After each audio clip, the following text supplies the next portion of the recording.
One day, Thomas was at the quayside of a small village. The early morning catch of fish was being loaded into his trucks.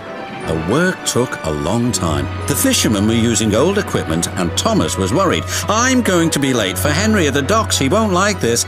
Please hurry up," and Thomas was rudely interrupted.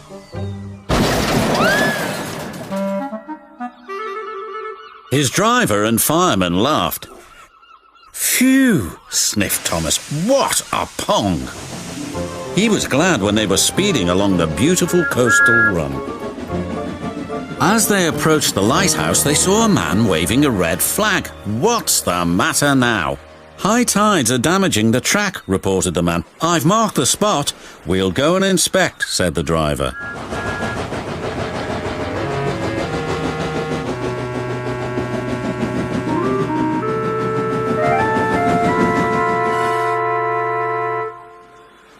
"It would be dangerous for heavy engines like Henry," agreed the driver, "but for Thomas it's safe enough."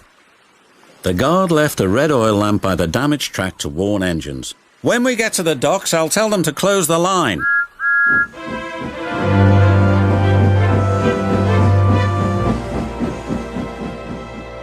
Henry was waiting anxiously for Thomas's trucks.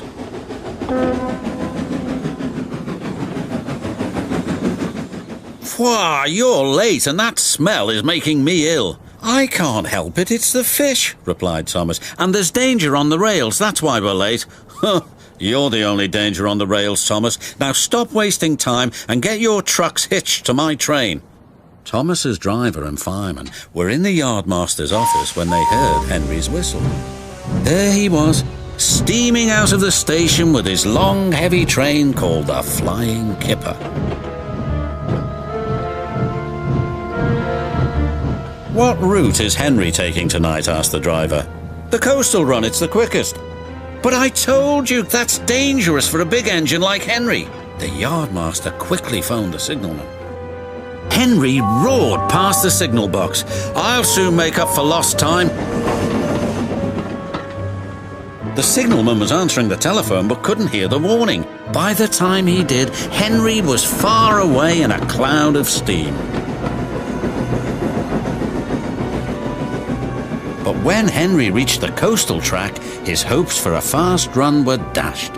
Fog floated everywhere. "I can't see," cried Henry. Nor could his driver.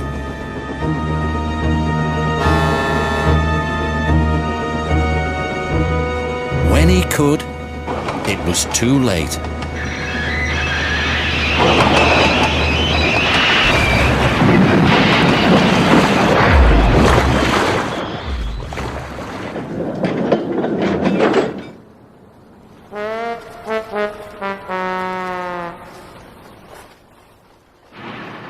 As soon as the tide was high enough, Henry was craned out of the water.